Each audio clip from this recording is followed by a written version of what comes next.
So scenario one, a company discovers that a patent has been granted on a formulation they were already selling in India 2 years before. They are a competitor. So question is, what type of opposition can they file? Postgram. Post-grant opposition. Post-grant opposition. So you are a person interested. How? Sir, You need to prove, partial right? interest.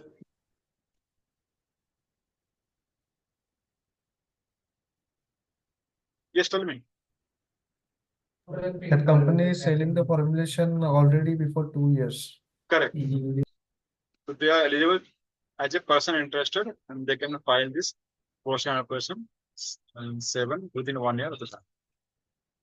And what are the grounds they can give? Public use, right? Correct. They were already selling the formulation in India, public use. Correct. Next scenario. Can you read this one? An individual named Arvind files a patent application on 1st January 2023 and it gets published under section 11A on 30th April 2023. कितना महीना हो गया?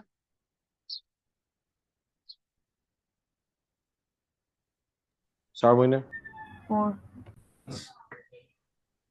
Then a rival inventor, Priya, learns that invention was wrongfully obtained from her. She files Form 7A with evidence on 15 June 2023. कितना समय हो गया? 30 अप्रैल से 15 जून. ये जून 2 महीना हो गया. 2 महीना हो गया. Also requesting a hearing. तो उसने hearing क्यों request किया उसने? Because sir, without नहीं ये hearing बोले ना सर, ये देखना. Why did she ask for hearing? Very simple. क्योंकि she wants to prove wrongful obtainment ना, तो मतलब उसका गुस्सा है ना, कुछ तो बोलेगी जाके वहां पे ना, है ना. So she will tell something कि कैसे हुआ था. So she want to present more documents during hearing. She want to tell more something कैसे हुआ था. So therefore she want to hearing ताकि वो बता सके चीजों को. And she has a right to request for hearing. अगर वो request पर hearing नहीं करती तो क्या होगा? सर उसका केस रिजेक्ट हो जाएगा. नहीं रिप्रेजेंटेशन कंसिडर नहीं होगा. क्या रिप्रेजेंटेशन कंसिडर नहीं होगा बाय द कंट्रोलर. हाँ, उसका मतलब प्राइमा फेसी अगर लगता है जो उसने 7A में जो लिख के दिया है, जो लगता है उसके हिसाब से controller will consider. So they always try to request for hearing देते हैं ताकि उनको अब जो लिख के दिया 7A में. कई बार ऐसा होता है ना कि हमने जो लिखा है, जो हम बोलना चाहते हैं, we may not write in proper way and examiner may not understand it. For example या कंट्रोल समझ नहीं आया, सो therefore they ask for hearing. Otherwise वो क्या करेगा? They will just see the prima facie ये opposition case बनने के. The request for examination was filed on 20th May 2023. Right समय फाइल करने का 1 जनवरी को एप्लीकेशन फाइल हुआ था एंड 20 मई को उसी महीने में उसी साल उन्होंने रिक्वेस्ट पे यहाँ फाइल किया है. सही किया गलत किया है?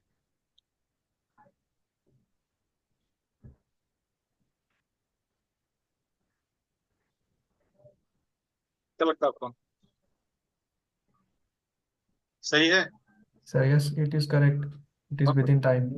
हाँ, यस विदिन टाइम. अगर ये रिक्वेस्ट फॉर एग्जामिनेशन फाइल नहीं हुआ होता तो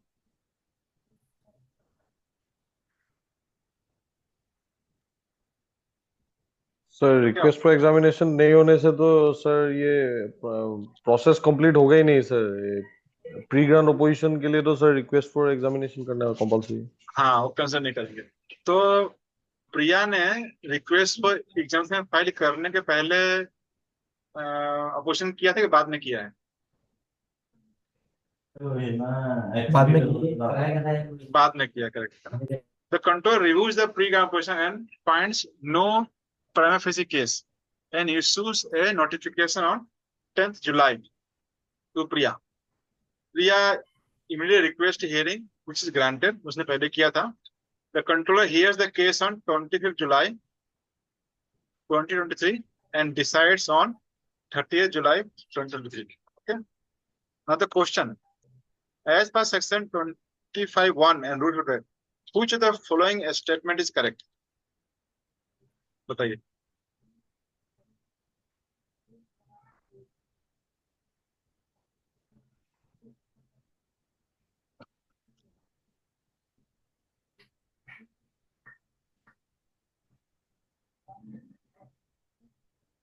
The controller was bound to reject the pre-grant opposition since request for examination has not been filed before the opposition.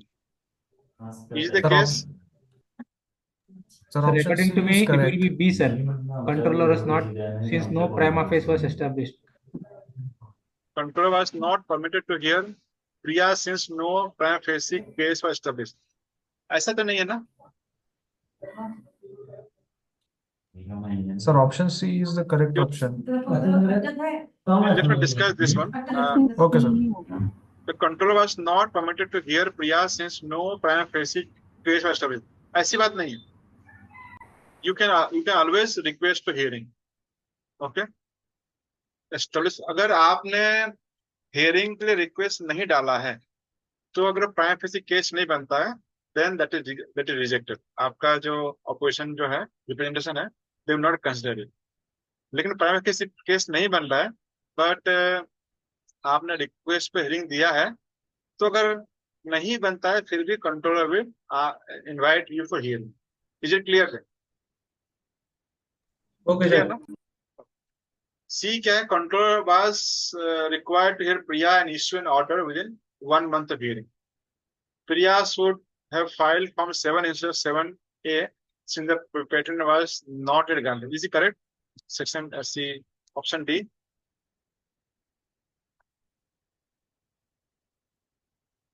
I mean 7 Form 7 use करना चाहिए था. 7A सही No, से sir. form था. 7 is the correct option. Good, very good. 7A. So see, I mean, you may get this kind of question in exam. So answer C is correct. Okay. So no biophysic case is bound, but upon a request hearing, and controller must provide a hearing, and controller must pass an order within 1 month of hearing. Okay. And 7A is the correct for pre-grant opposition. And this RF request for examination was filed. Okay. Ready for the next scenario? Yes, sir. A patent was granted to Invotech Private Limited on 1st March 2024, and the grant was published in the Patent Journal on 8th March 2024.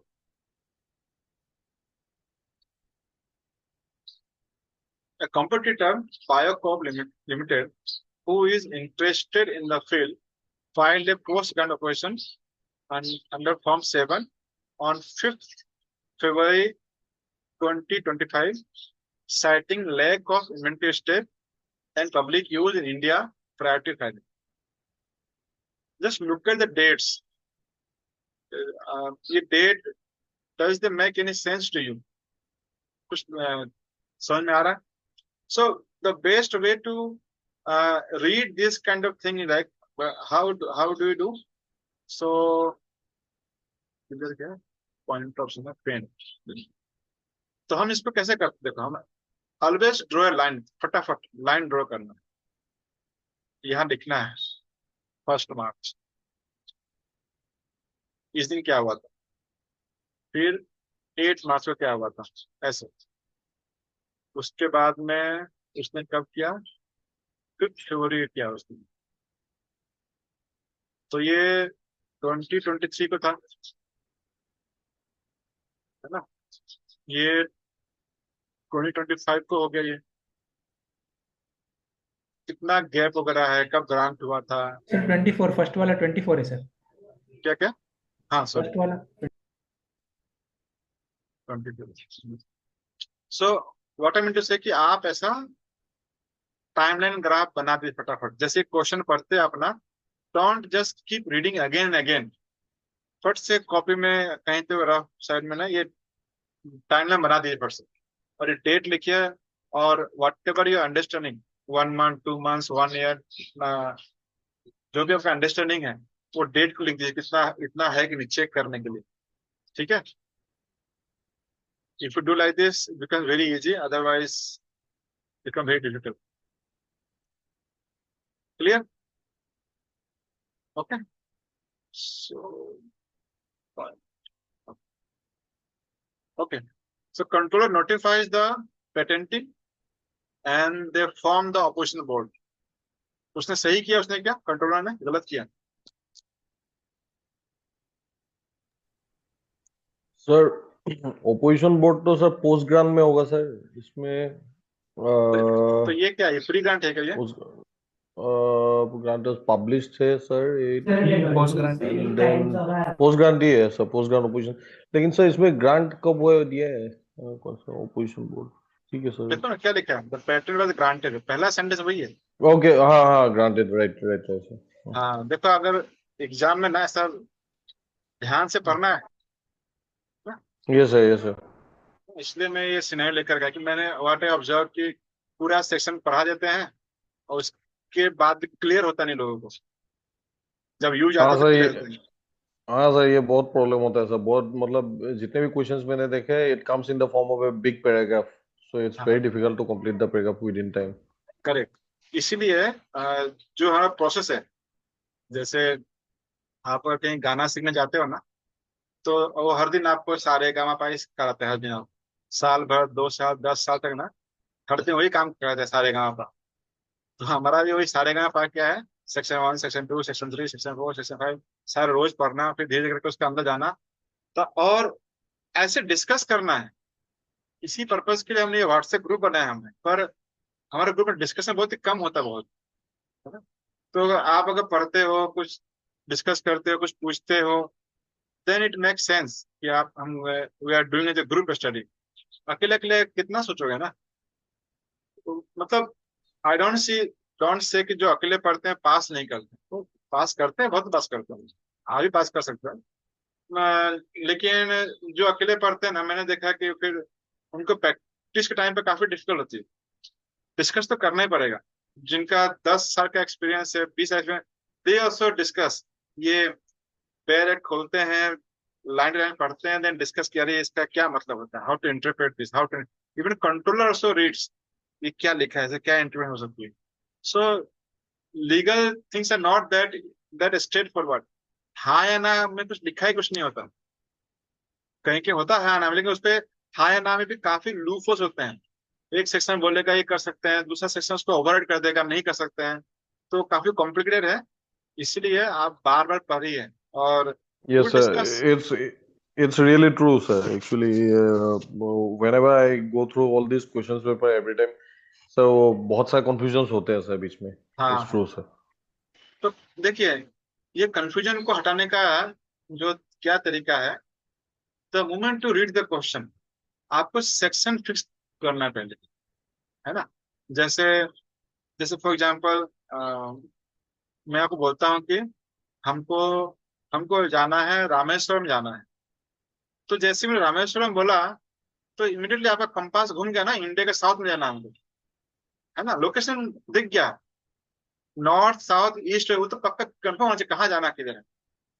अब रास्ता कौन सा अलग होगा, लेकिन अगर आपका compass ही नहीं डिटेक्ट कर पा रहा कि साउथ में रामेश्वरम है कि नॉर्थ में है कि वेस्ट में किधर है, तो फिर तो बहुत डिफिकल्ट है। कंपास उल्टा घुमा दिया तो बहुत मुश्किल है। तो इसका मतलब है कि जब क्वेश्चन पढ़ते हैं, इमिडिएटली आप ना नोट कर दीजिए कि ये सेक्शन का है, ये सेक्शन 25(2) का है बस, उसके आगे नहीं है। फिर सेक्शन 22 का है, रूल्स कौन सा है, बस आपका दिमाग में आ जाना चाहिए। Then read it and then try to understand does this make sense. Sometimes dates are misleading, उस डेट्स का कुछ इंपॉर्टेंट नहीं था, है ना। जैसे मैंने कहा कि I went to visit Invotech private limited on on से 1 January 2024 and the patent were granted on 1 January 2000।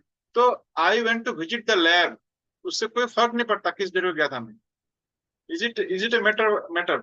अगर कुछ रॉन्गफुल ऑब्टेनमेंट का कुछ अगर क्वेश्चन रहता है तो विजिट कब हुआ था, कब गया था, कुछ आ सकता है। तो इट इज ऑलवेज इंपॉर्टेंट कि क्वेश्चन पढ़ते ही सेक्शन कौन सा है वो हमें आइडेंटिफाई कर लिया, and then we try to understand the facts given with regard to date.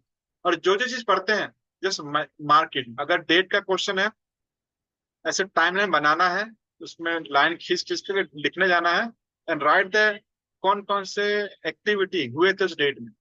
Does this make sense for this problem? Okay, so the controller notifies the patentee and constitute an opposition board. बिल्कुल सही किया उसने।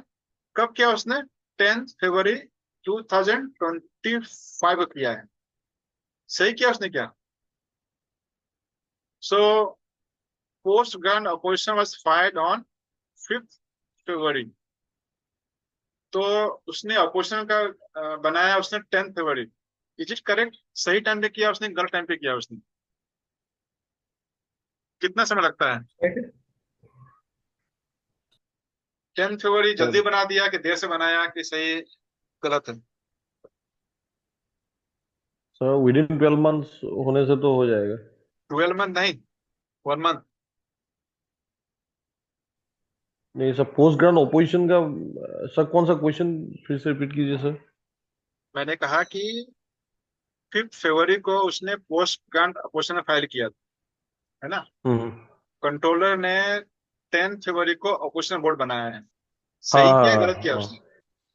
हाँ ये हाँ sir, हाँ उसने sir, ये सही सही किया किया, अपोज करके। सही किया है।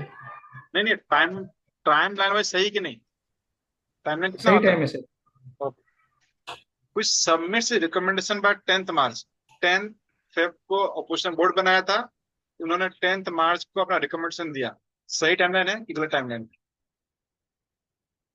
तो विद इन 1 मंथ देना है ना सर। हाँ, ये सारा डिटेल ध्यान रखना है। Then controller hears both party on 25th March and issues an order on 31st March upholding the patent. Question क्या है? Which of the following best describes the correct legal status of the post grant opposition? बताइए।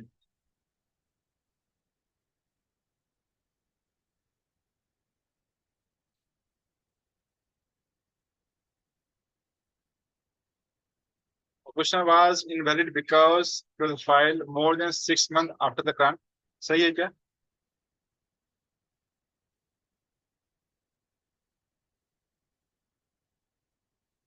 First March और Feb में कर देता तो नहीं हुआ, ये सही नहीं। The controller acted ultra vires by forming an opposition board instead of handling it himself. उसने गलत काम किया क्या? तो constitute opposition board? नहीं नहीं ना, सही नहीं किया नहीं। दोस्तों। Opposition was valid and procedure in accordance with section 25(2) and rule 56. The opposition should have been processed under rule 55, not 56. सही है क्या? Yes, Rule 55. हाँ हाँ। Rule 55 होना चाहिए ना? 56 क्या होता है?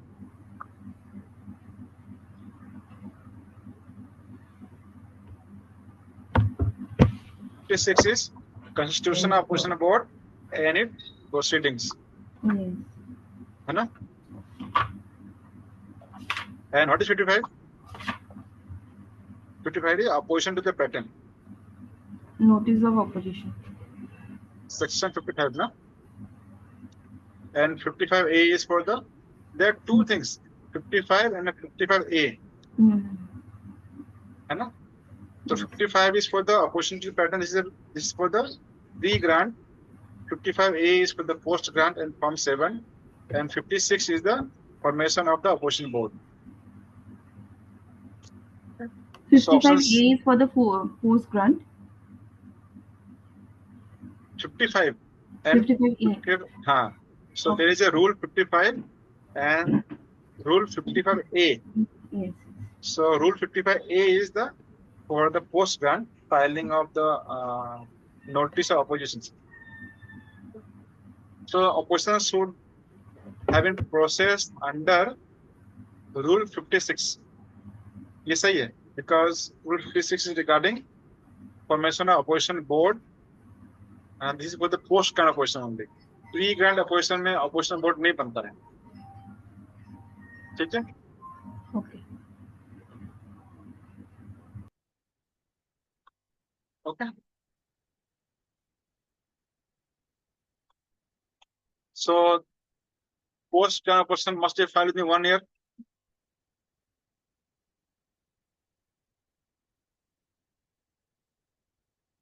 तो यहाँ कितना था 11 months था 8 March to 5th Feb and then form 7 is correct. Controller they form the opposition board and 56 apply not the 55 and all actions are taken correctly. So once you read these scenarios and try to interpret. Okay, are you ready for the last scenario 3? Yes, sir. Yes, sir. Yes, sir. So company Invent X was granted a patent for a novel engine technology. 3 months later, competitor Novatech filed a notice of opposition under section 25(2). Okay, is it correct? They can file. Yes, sir. Post grant is legal Did time was because it's a granted. It's no, a granted time-wise patent, is sir. correct. Yes, sir. Take it. Section 25(2) grounds of objection. Lack of novelty and claiming prior use.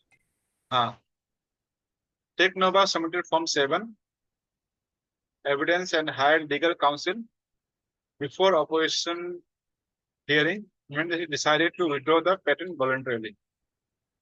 तो उसने सही किया उसने क्या? ऐसा होता है क्या ऐसा? समझ में आ रहा है सर ऐसा क्वेश्चन? नहीं हो सकता सर क्योंकि पेटेंट ऑलरेडी मुझे ग्रांट हुआ है समझ सर में नहीं उनको आ रहा। टेक्नोलॉजी के लिए तो विड्रॉ करेंगे तो मुश्किल लग रहा है सर चांस नहीं आप विड्रॉ कर सकते हो ना, पेटेंट आपका है. ठीक है, ये सही है मतलब क्या हो देखो, इन्वेंट एक्स ने को पेटेंट ग्रांट हुआ इंजन के लिए. ठीक है, जिस दिन ग्रांट हुआ उसके 3 महीने के बाद टेक नोवा ने नोटिस ऑफ अपोजिशन फाइल कर दिया under section 25(2). So this is post grant opposition. तो सेकंड फाइल अभी 12 महीने हुए नहीं, ग्रांट के 3 महीने में फाइल कर दिया उसने, तो करेक्ट किया उसने. And then they say prior use मतलब टेक नोवा बोल रहा है कि they were using this engine before and lack of novelty. वो यूज कर रहे थे और इसमें नोवेल्टी नहीं है, मतलब it is known, prior use भी है और नॉन भी, नोवेल्टी भी नहीं. And for this Tech Nova submitted form 7, उन्होंने फॉर्म 7 किया, उन्होंने एविडेंस भी दिया है. एंड हियरिंग के पहले इन्वेंट एक्स ने डिसाइड किया कि पेटेंट विड्रॉ करते हैं, तो उन्होंने विड्रॉ भी कर सकते हैं वॉलंटरली, ऐसा they can do it. Okay, so what is the most appropriate action the controller may take under rule 63? What is rule 63? पता है किसी को?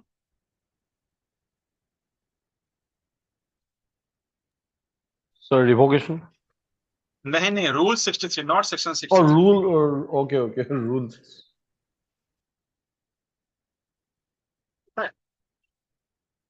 जरा सोचो जरा. नहीं, just try to be in their shoe. Determination of cost. हाँ, करेक्ट. आप मतलब अभी ये ओपन बुक केस स्टडी है, you keep the book in front of you, read it and देखो. आई मे मेक मिस्टेक है, मतलब कि when I preparing this slides ना, there could be some typing error और something could miss out, that may happen. So don't take it too much granted. We are here for discussion. It's not like I'm trying to showcase my understanding of the Patent Act. ऐसा नहीं. We are trying to understand this. And it's like a discussion. So keep the direct in front of you, आपके सामने रख के देखते रहिए। So now try to understand it. Form 7 file करने के लिए कितना पैसा दिया होगा उसने, बताओ। 40,000. 40. हाँ, और कितना पैसा दिया होगा उसने, एनी आइडिया, गेस करो। 40. सिर्फ 40 से काम बन जाएगा क्या?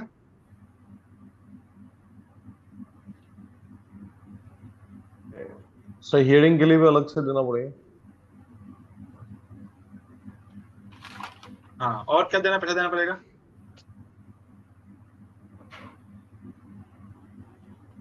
तो उसने फॉर्म 7 भरा, और ये तो कंपनी है, मान लो ये स्टार्टअप वगैरह नहीं था, मतलब कंपनी है, तो उसने 40,000, बताओ कितना पैसा पे किया इसके लिए, ठीक है। प्लस सर 40,000 कैसे है सर? क्या क्या? 40,000 कैसे है? अभी आपने पोस्ट ग्रांट में बताया था कि नेचुरल का 4,000 है और 20,000 फॉर अदर्स। ये पोस्ट Amendment. ग्रांट है ना, ये दिस इज पोस्ट ग्रांट ना, post grant not pre opposition grant. ना सर? हाँ, पोस्ट ग्रांट अपोजिशन अभी थोड़ा देर आपने बताया था, फी जो था 4,000 था नेचुरल का और नहीं नहीं, 20,000 for others. No, this was for the pre grant position 7A, okay 7A के लिए। ओके। तो और ये यहाँ देखो सर ये, फॉर्म 7 लिखा है इसके लिए। हाँ हाँ, फॉर्म 7 है ना, 7 का तो है, 7A जो है वो प्री ग्रांट के लिए है। ओके फॉर्म 7 इसको तो पोस्ट ग्रांट। तो ये देखिए, नोटिस ऑफ अपोजिशन है, और फॉर्म 7 है, 40 है, प्लस उनने कुछ टाइम लगाया इसमें ना, एविडेंस लगाने के लिए, करेक्ट। तो टाइम तो फ्री का नहीं है ना। अगर उसने किसी को दिया होगा, तो मान लो दैट पर्सन वर्क फॉर से 8 आवर्स काम किया उसने, तो उसका 8 आवर का पैसा हुआ कि नहीं?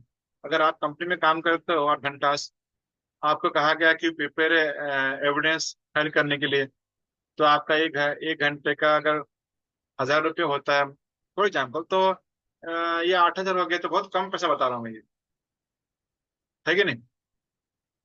फॉर एग्जाम्पल 8,000 रुपये, उन्होंने लीगल काउंसिल हायर किया है, ये फ्री में आएगा क्या उनको?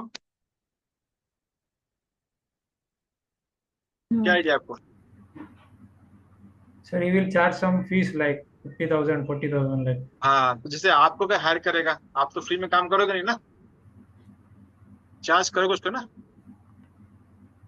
तो मान लो उसने 50,000 लगा दिया उसने, तो जस्ट थिंक अबाउट इट, उसका इन्वेंट एक्स का पेटेंट ग्रांट हुआ है ना, उसको ग्रांट होने में इसका कितना, ऑलमोस्ट 1 लाख खर्चा हो गया, उसको इतना खर्चा हुआ ही नहीं इसको पेटेंट ग्रांट करने में। एक मान लो कि कंपनी थी, तो कंपनी कितना खर्च करेगी बताओ ग्रांट करने के लिए? फॉर्म 2 का फीस कितना है?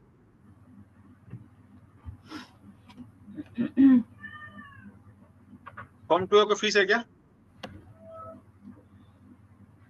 Sir no fee, No fee. Form 2 का नहीं होता। फॉर्म 1 का कितना फीस है? तो नॉर्मल, नहीं नहीं, कंपनी के नॉर्मल लिए, कंपनी के लिए, तो कॉर्पोरेट,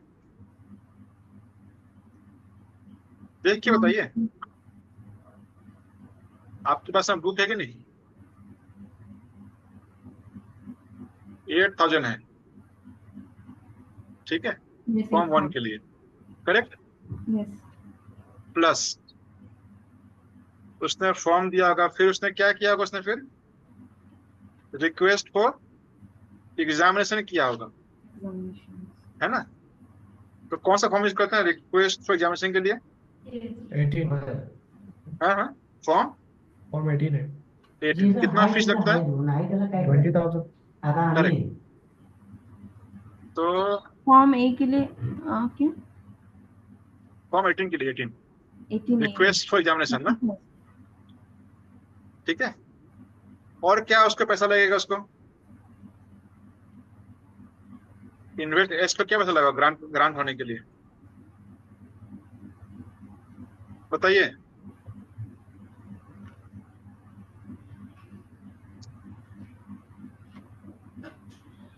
एनीथिंग एल्स, कुछ पैसा पे करना पड़ता है क्या? नहीं ना। No. है ना, मतलब उसने तो ही is not doing any expedited examination ना, और अर्ली पब्लिकेशन में नहीं कर रहा वो। अगर अर्ली पब्लिकेशन करता तो फॉर्म में पैसा लगता है, and if he is I mean if he eligible for expedited examination तो पैसा लगता है, but he is not eligible. तो 8,000 20,000। और क्या खर्चा लगेगा? फॉर एग्जाम्पल उसने आपके जैसा होनहार पेटेंट ने हायर किया, और कितना चार्ज करोगे पैसा आप उसके लिए? पेटेंट ड्राफ्टिंग के लिए और फाइलिंग के लिए कितना चार्ज करोगे आप लोग, बताओ, एनी आइडिया? कितना लोगे आप लोग जनवरी के मतलब नेक्स्ट ईयर से, अगर आप सब पेटेंट एजेंट बन गए तो कितना चार्ज करोगे ड्राफ्टिंग फाइलिंग के लिए?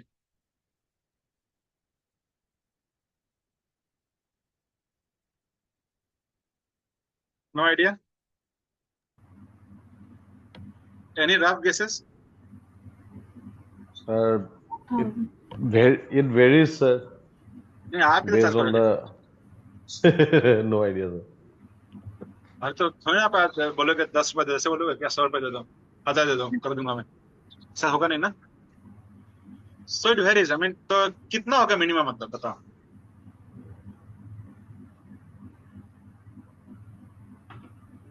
₹1,000, 10,000, 15,000, 20,000, 30,000, कितना लोगे? They charge something around this.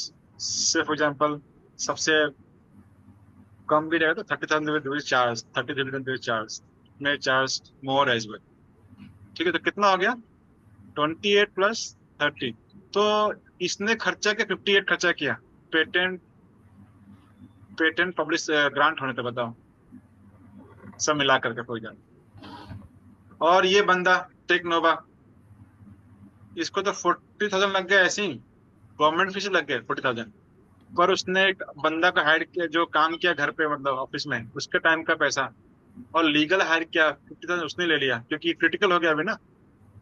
This drafting में हर कोई आ जाता है, मैं भी ड्राफ्ट कर लूंगा, लेकिन नोटिस अपोजिशन देने के बाद पोस्ट अपोजिशन में you will have someone who is very experience person, जो सही से कर सके, उसको हायर करोगे आप। उसका फीस तो मैंने 50 बहुत कम डाला है, दे में चार्ज मोर ऑफ इसको। तो अब ये सोचो, इज इट अच्छा है क्या? पेटेंट फाइल करने वाले को खर्चा लगा कम, और मैं अपोज कर दिया, ज्यादा पैसा खर्च किया, और ये बंदे ने क्या किया, वो कुछ आया नहीं और पेटेंट विड्रॉ कर लिया। तो मुझे खुश होना चाहिए क्या? मुझे चलो पैसा खर्च तो हुआ, लेकिन उसका पेटेंट विड्रॉ हो गया, और जब पैसे खर्च हुए उसका क्या है?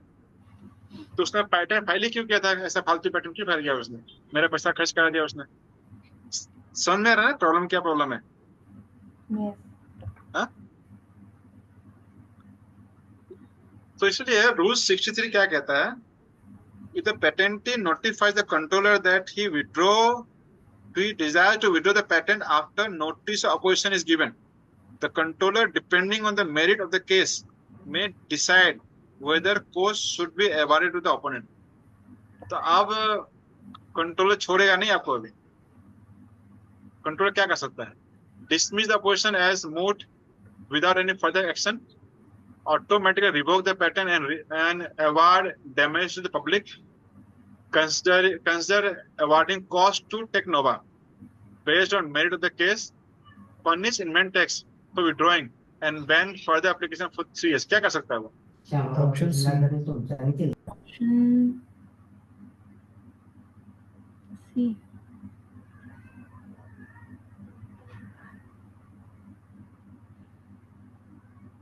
सही है।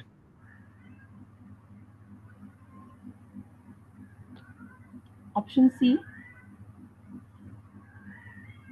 हाँ, करेक्ट, ऑप्शन सी करेक्ट है, लॉजिकल भी है, और सेक्शन 63 से मैच करता है। सेक्शन 63 क्या करता है? Rule 63, determination of cost. So if patentee notifies the controller that he desires to withdraw the patent after notice of opposition is given, the controller, depending on the merit of the case, may decide whether cost should be awarded to opponent. तो अब उनको बोलेगी InvIT x को, इसका पैसे वापस करो 1,00,000 रुपए। ठीक है, option C is correct. So as per rule 63, the patentee withdraws after the notice of opposition filed, controller may decide to award the cost to the opponent. ठीक है, then Tech Nova spent effort, money, opposition, and they withdraw it. Hence, they request composition for the legal expenses, and the controller has discretion to allow or deny this based on fairness and merit. So ये controller पे depend करेगा.